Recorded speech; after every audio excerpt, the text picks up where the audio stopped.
काल दरवाजा, एक रहस्यमयी और खौफनाक कहानी। भाग 1, खोया हुआ मंदिर। रवि एक आर्कियोलॉजिस्ट था जिसे पुराने खंडहरों और गुप्त दरवाजों को खोजने का जुनून था। उसे एक प्राचीन मंदिर के खंडहरों के बारे में पता चला, जिसके बारे में कहा जाता था कि वहां एक काल दरवाजा है, एक ऐसा दरवाजा जो समय और मृत्यु से जुड़ा हुआ है। लोगों का मानना था कि जो भी इस दरवाजे को खोलता है वह कभी वापस नहीं आता। लेकिन रवि इन सब बातों को मात्र अंधविश्वास मानता था। वह अपने असिस्टेंट अमित के साथ उस जगह की खोज में निकल पड़ा। भाग 2, मंदिर के अंदर। वे दोनों जंगल के बीचों बीच स्थित उस खंडहरनुमा मंदिर में पहुंचे। मंदिर बेहद पुराना था, टूटे फूटे खंभे, घनी बेलों से ढकी दीवारें और हवा में एक अजीब सी ठंडक। रवि और अमित ने टॉर्च जलाकर अंदर की पड़ताल शुरू की। अचानक उन्हें एक बड़ा काला दरवाजा दिखा जो बाकी मंदिर से अलग लग रहा था। दरवाजे पर अजीबोगरीब शिलालेख थे जिनमें कुछ मानव आकृतियां दिख रही थीं, ऐसे लोग जो दर्द में चिल्ला रहे थे। अमित ने घबराकर कहा, सर, हमें यहाँ से चलना चाहिए। ये जगह सही नहीं लग रही। लेकिन रवि ने ध्यान नहीं दिया। वह दरवाजे को करीब से देखने लगा। जैसे ही उसने दरवाजे पर हाथ रखा, अचानक एक तेज हवा चली और मंदिर के दियों की लौ एक एक करके बुझने लगी। अमित चीख पड़ा, सर, देखिए, पीछे। रवि ने मुड़कर देखा, लेकिन अमित गायब था। भाग 3, काल दरवाजे के पीछे। रवि का दिल जोर जोर से धड़कने लगा। चारों ओर गुप्त पर अंधेरा था। उसे लगा कि शायद अमित मजाक कर रहा है। अमित, कहाँ हो? रवि ने जोर से पुकारा, लेकिन कोई जवाब नहीं आया।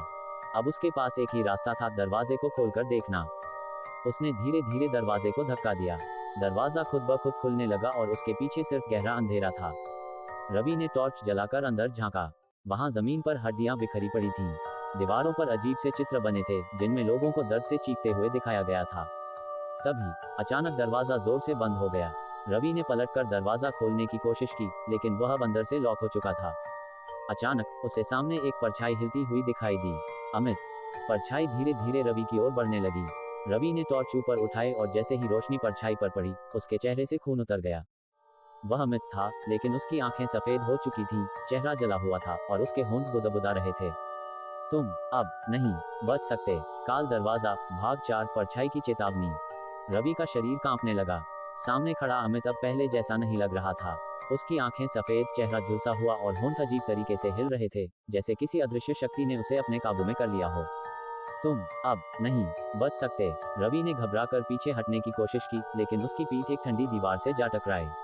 अचानक हवा में एक अजीब सी सरसराहट गूंजने लगी, जैसे कोई बहुत धीमी आवाज में मंत्र पढ़ रहा हो। अमित अब भी उसकी ओर बढ़ रहा था। अमित, तुम ठीक हो? रवि ने कांपती आवाज में पूछा। लेकिन तभी अमित की गर्दन अस्वाभाविक रूप से मुड़ गई और उसने एक भयानक चीख मारी। रवि को महसूस हुआ कि वह अब अमित नहीं था। भाग 5, दरवाजे के पीछे का नरक। रवि ने तुरंत अपनी टॉर्च उठाई और दूसरी तरफ दौड़ पड़ा। अंधेरे में चलते हुए उसे एहसास हुआ कि यह सिर्फ एक कमरा नहीं था, बल्कि एक लंबी सुरंग थी। शायद इसी से बाहर निकलने का रास्ता मिले, उसने सोचा और आगे बढ़ गया। लेकिन जैसे जैसे वह सुरंग में बढ़ता गया, उसकी टॉर्च की रोशनी धीमी पड़ने लगी। अचानक उसकी टॉर्च बंद हो गई। अब चारों तरफ घना अंधेरा था। तभी पीछे से तेज पैरों की आहट सुनाई देने लगी। कोई था और वह तेजी से रवि की ओर बढ़ रहा था।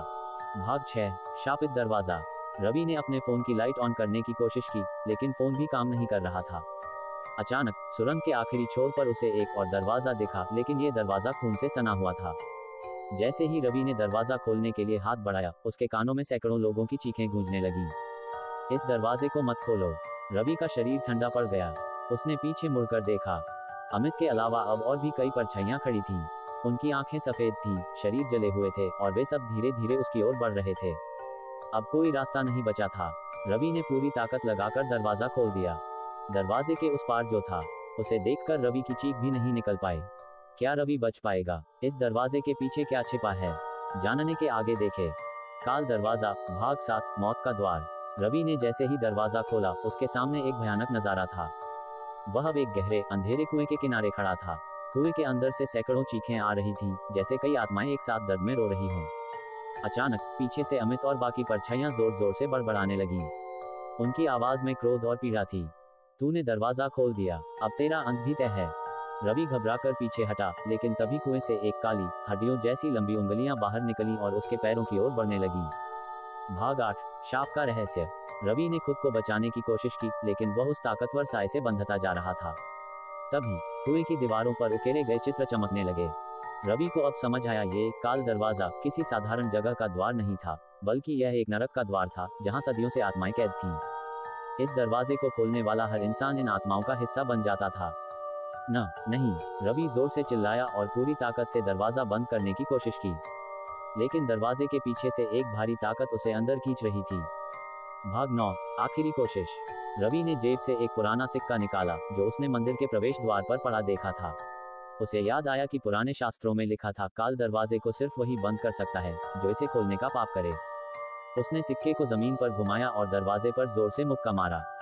अचानक पूरी गुफा तेजी से हिलने लगी, परछाइयां तड़पने लगी, कुएं की चीखें और तेज हो गईं, और फिर एक भयानक गूंज के साथ दरवाजा जोर से बंद हो गया। भाग 10, वापसी या मौत। रवि जमीन पर गिर पड़ा। उसकी सांसें तेज चल रही थीं। अब वहां कुछ नहीं था, न अमित, न परछाइयां, न कुआं। सिर्फ एक पुराना टूटा हुआ मंदिर था। रवि ने धीरे से अपनी आंखें बंद की और महसूस किया कि अब वह जिंदा था, लेकिन किस कीमत पर। जब उसने उठकर बाहर की ओर देखा तो सूरज की पहली किरणें जंगल में पड़ रही थीं, लेकिन उसकी परछाई अब भी हिल रही थी। क्या रवि सच में वापस आ चुका था? अंत या एक